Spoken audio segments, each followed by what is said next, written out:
Good afternoon, bon après-midi. My name is David Gronowski. I'm here today on behalf of B'nai Brith Canada. Established in 1875, B'nai Brith Canada remains this country's longest-serving human rights organization. We challenge anti-Semitism, racism, bigotry, and all forms of hatred with resolve. B'nai Brith Canada has always been driven by Jewish ethics, including strengthening the communities in which we live.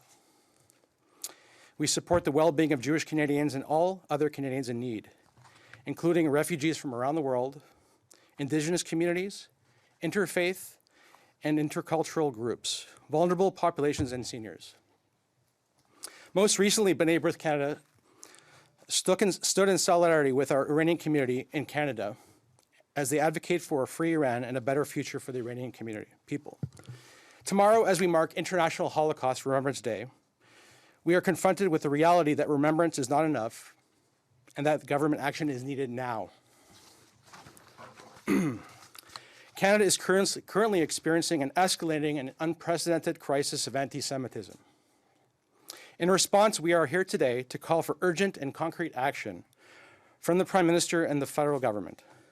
En réponse, nous sommes ici d'aujourd'hui pour réclamer des mesures urgentes et concrètes de la part du Premier ministre et du gouvernement fédéral.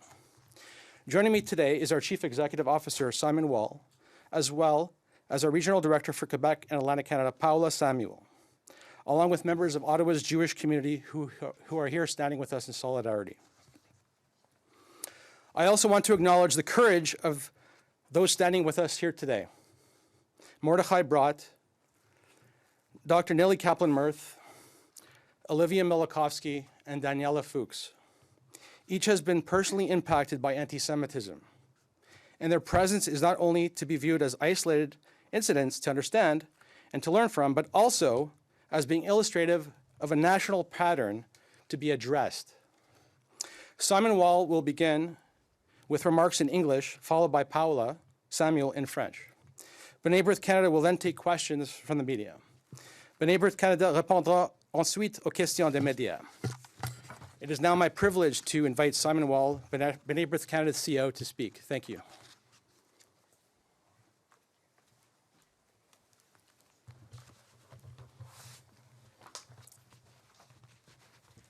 Thank you, David. Good afternoon, and thank you all for joining us today. My name is Simon Wolle, the CEO of B'nai Brith Canada. We're here today because Canada is facing a national crisis of anti-Semitism that demands urgent and concrete action from the federal government. So let me start by being very clear. Jewish Canadians are not responsible for any foreign conflict. Yet the Jewish people have been unduly villainized and blamed for exactly these circumstances. And this amounts to a malicious form of collective punishment. Anti-Semitic incidents have been occurring with increasing scope and frequency without a sufficient response for years now. Our most recent annual audit of anti-Semitic incidents released in April of 2025 paints a stark picture. Anti-Semitic incidents have seen a dramatic rise of 124% in Canada over the past 3 years. There is an average of more than 17 reported anti-Semitic incidents every single day across our country.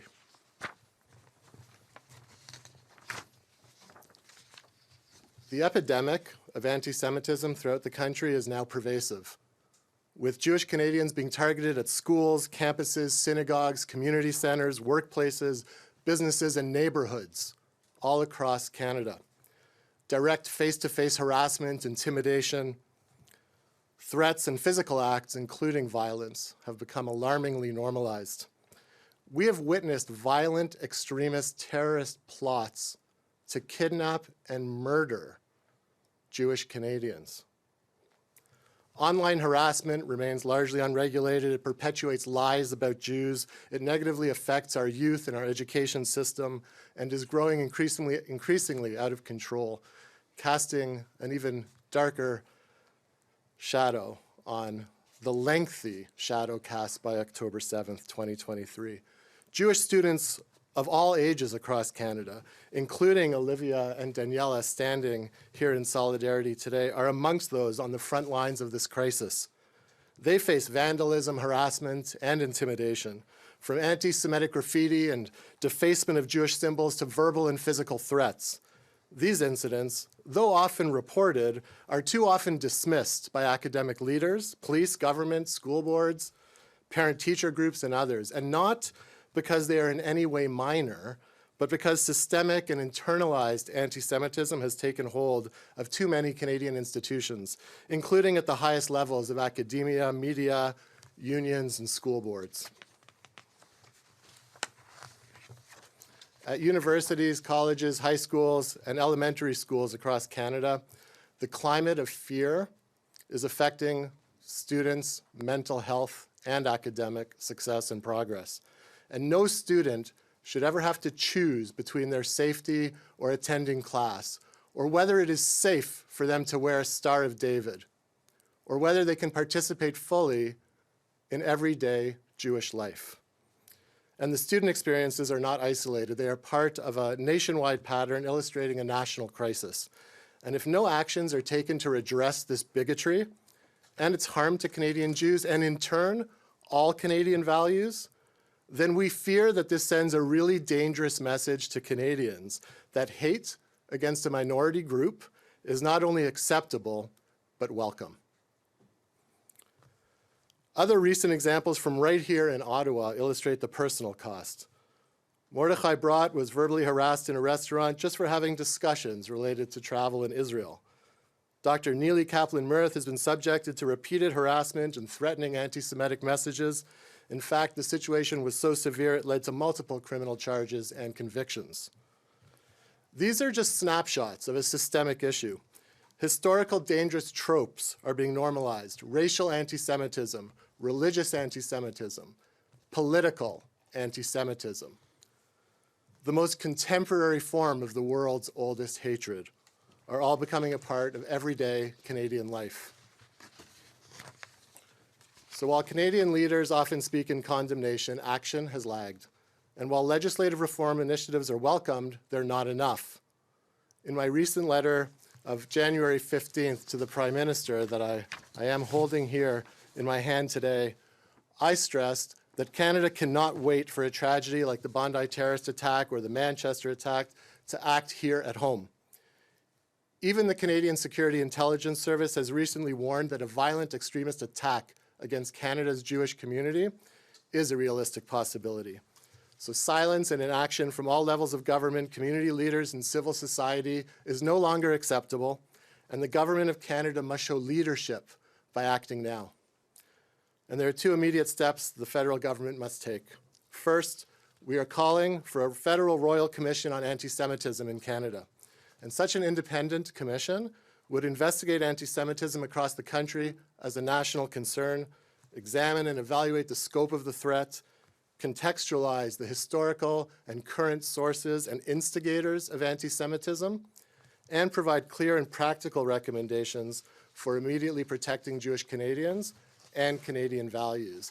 And that Royal Commission would serve to demonstrate that the Government of Canada is in fact committed to taking a whole-of-government approach to counter the spread of this deadly virus and to protect Jewish Canadians and, in turn, our underlying national values. Second, while vacant, we call for an immediate appointment of a new special envoy on preserving Holocaust remembrance and combating anti-Semitism. The position has been vacant for 6 months now, and therefore the special envoy's office cannot fully carry out its mandate. Without a special envoy, Canada lacks a community advocate to the federal government on all of these very critical issues being discussed. Frankly, the absence of the position undermines Canada's international reputation and signals a lack of commitment to fighting anti-Semitism. This spring, Brith Canada will publish our 2025 annual audit of anti-Semitic incidents, the authoritative guide to understanding this deepening crisis of anti-Semitism in Canada. And the preliminary findings are deeply alarming, with troubling trends extending into early 2026 already, underscoring the need for action by all levels of government.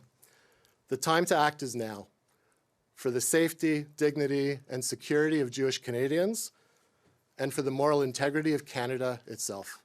Thank you.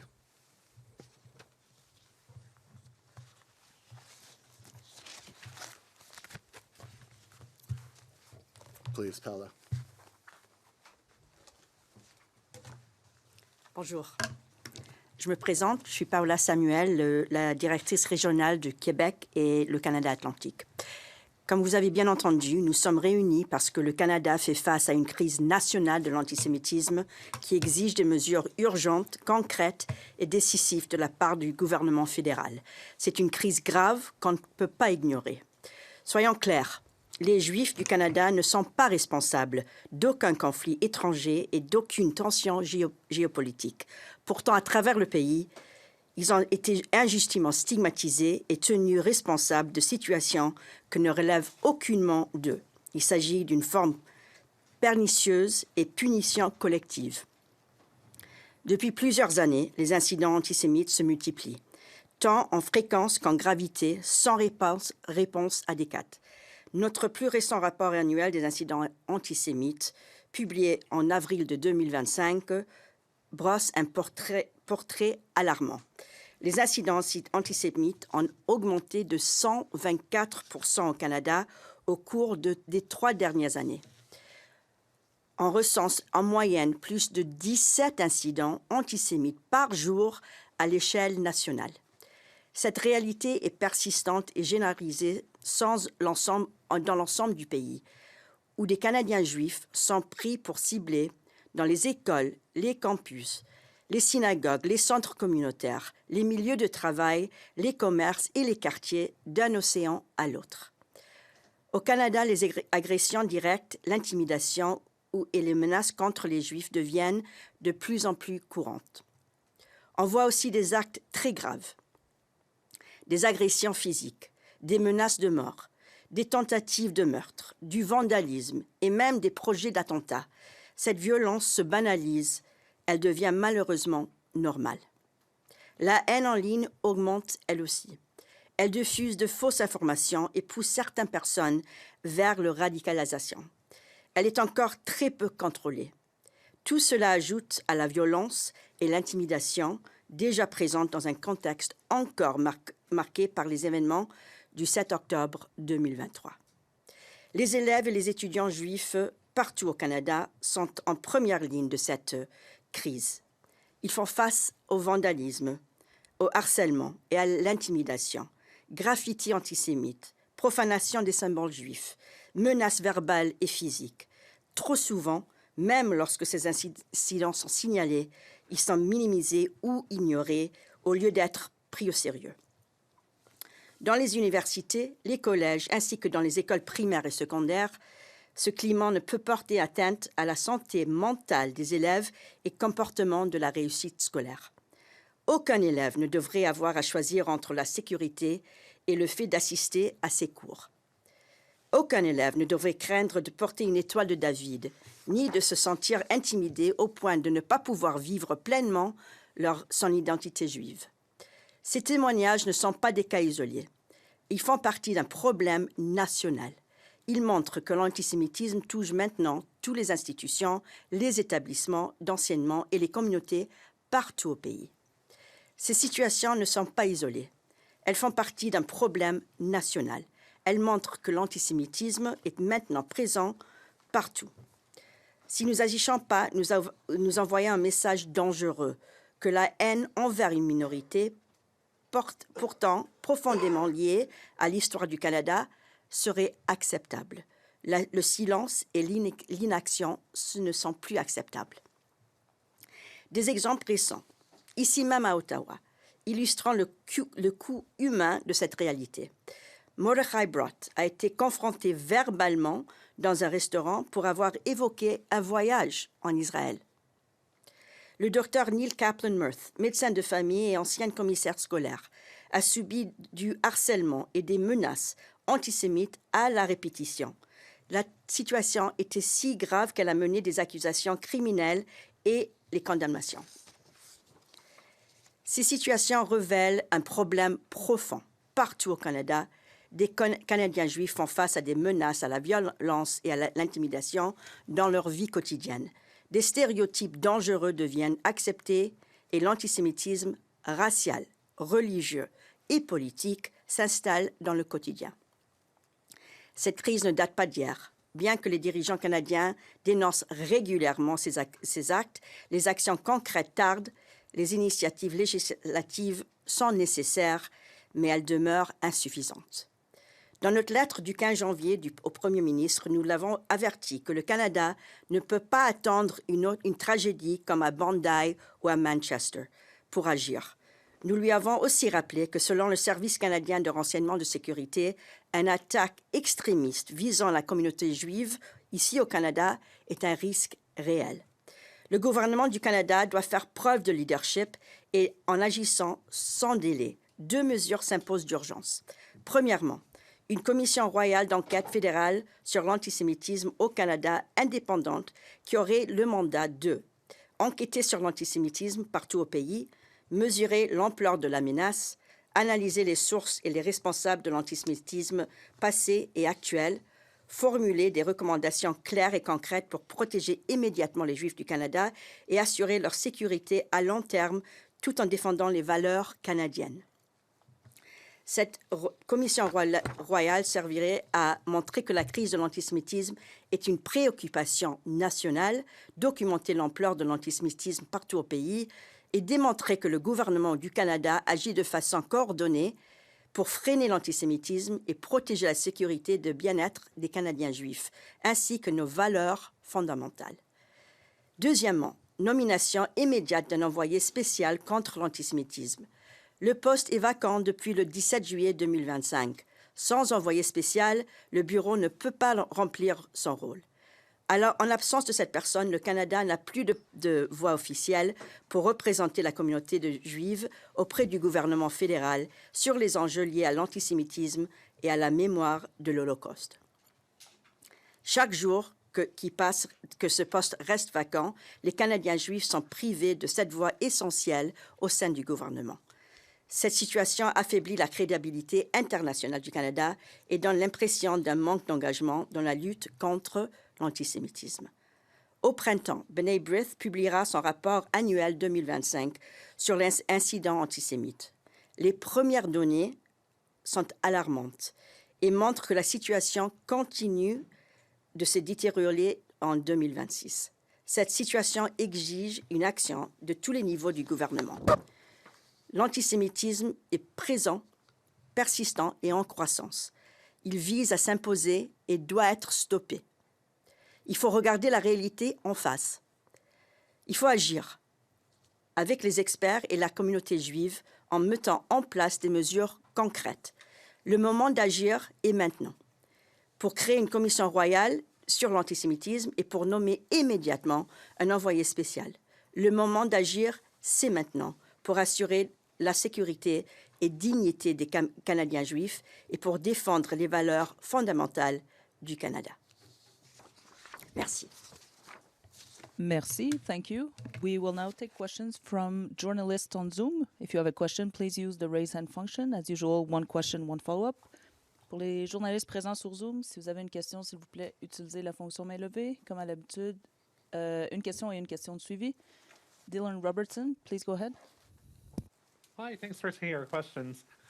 You mentioned that you want an immediate appointment of the envoy, and when we asked the Prime Minister's office about this, the statement said that they are continuing significant engagement with the community on how best to build on this crucial work for the year ahead. I wanted to know, is B'nai Brith being consulted by PMO? What does that look like? Is that the right tone? You're saying that we're undermining our international reputation here, but it seems like you're saying we need an immediate appointment and the PMOs is dragging their feet. We sent a letter most recently, as I mentioned earlier, and thank you for your question. We sent a letter most recently on January 15th. We recognize issues of this kind of national importance do take some time, but we can't afford any more time, really. B'nai Brith Canada needs to be at the table, involved in additional, further, and increased levels of conversation so we can help move the needle on this important issue without any delay. So any further attempts to push back, delay, allow for additional meetings that will, to use your words, sort of drag this along are no longer acceptable. You can see the systemic national crisis that has emerged. It has to be addressed now. I'm hoping that you can sort of clarify what consultations that you've had so far, because you're saying B'nai B'rith needs to be at the table, and I'm not sure if you mean to say that you guys aren't included in what the PMO has called significant engagement with the community. We've had very minimal appropriate levels of engagement with the PMO. We are currently scheduled to be meeting shortly. I hope that we're going to see the traction we need at that upcoming meeting. Thank you. Next question, Mark Ramsey, please go ahead.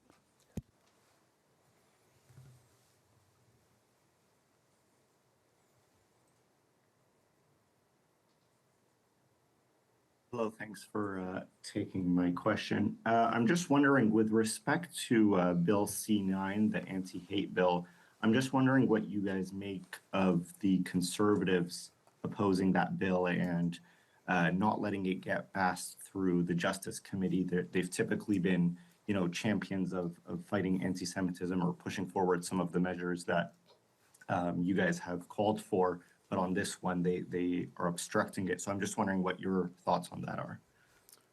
Thanks for your question, Mark. I do want to keep the focus of today on the topic at hand.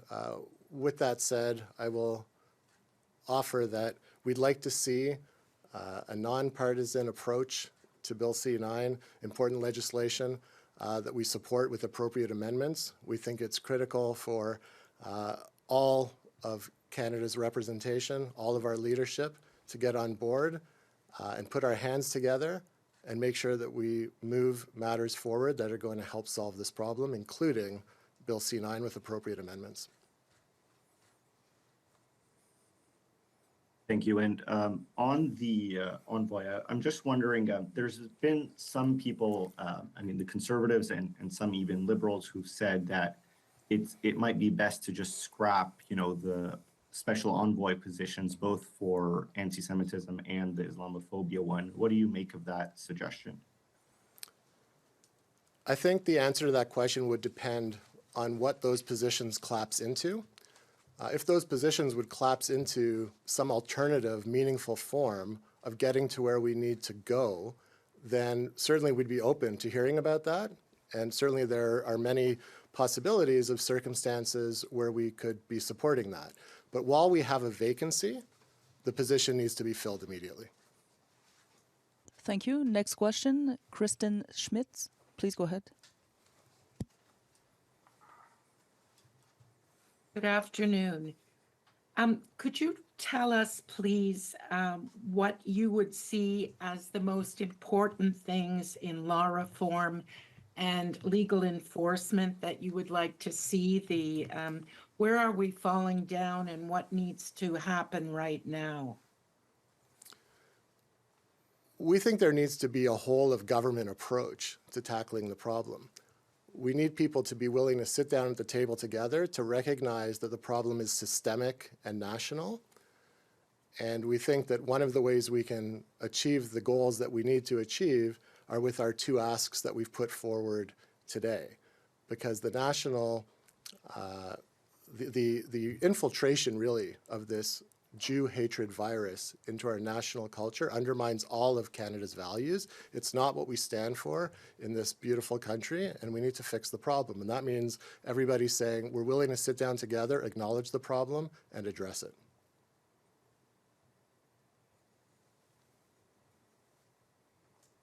Do you have a follow-up, Kristen? Yeah, do you not have some suggestions for immediate improvement in law enforcement, for example? Do there need to be more prosecutions? There's been lots of education happening since March of 2025, but on the ground, do you see any improvements that could happen? Yeah, well, we see the proposed amendments that we're behind with Bill C9 being an immediate legislative initiative that should move forward. We'd also like to see all of the finger pointing stop amongst all agencies and levels of government and everyone saying there are things that we can do better in these spaces, and that will include enforcement on the ground. It will include looking at hate as a critical factor when we're assessing charges that are being laid, both at the bail stage and sentencing stage. It will include further education in all sectors, including anti-Semitism education, in addition to Holocaust remembrance education. We'd like to see all of those things happening across all sectors, so the decision makers are actually making decisions from an informed point of view. And when they have that information and can speak from a place of knowledge and understanding, working together to get to where we need to go. Thank you. Next question, Dylan Robertson, please go ahead. Hi, thanks again. I'm wondering how much of this is an issue about the provinces. I think you mentioned off the top that this is about the federal government, but it also goes beyond that, especially if you're calling for a royal commission here. I mean, presumably that would include the provinces. Are you willing to name any provincial policies or lack of policies that you're seeing that are contributing to this problem?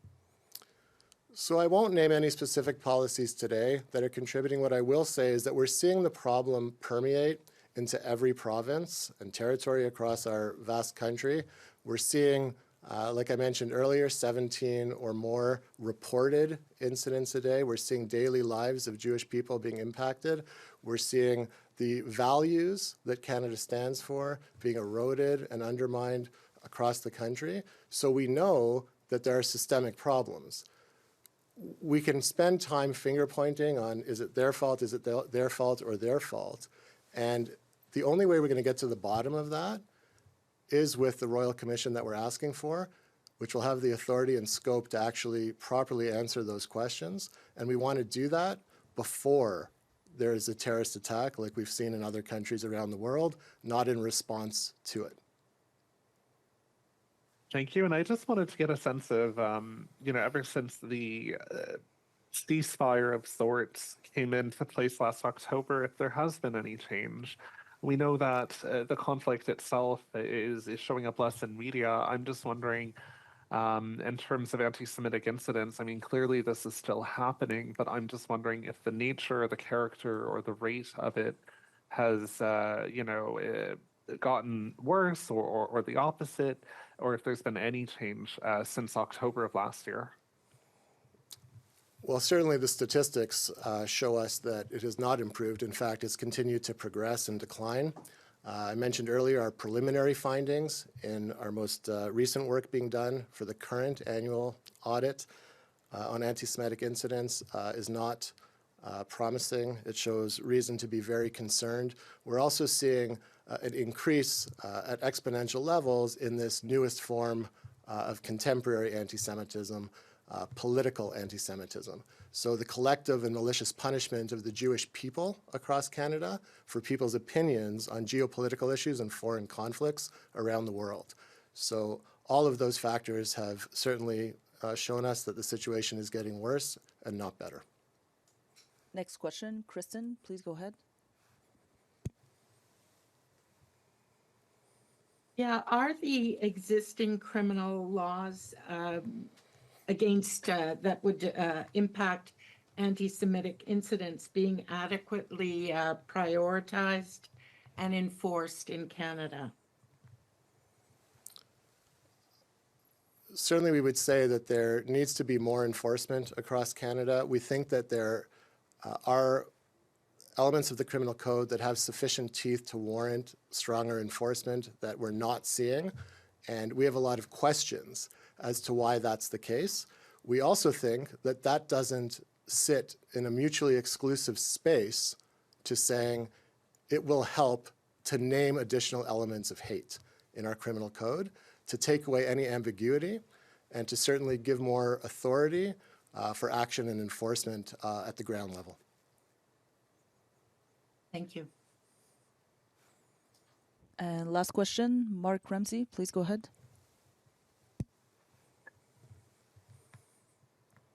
Hi, thanks for taking one more question from me. It's a bit unrelated, I'm sorry about that, but I was just wondering if you've received at all in the last few weeks or months any update on when the RCMP had said it would be doing an investigation into potential war crimes with Israel or Hamas. There was supposed to be, a community event where they would give an update to the community that I believe was postponed or canceled. Have you heard anything about that situation? I haven't received any substantive updates to me that I can speak to today, so I'll have to defer that for when we have more information to share. Thanks. Thank you. This concludes the press conference. Thank you to everybody who joined us both in person and online. Merci, ça se conclut cette conférence de presse.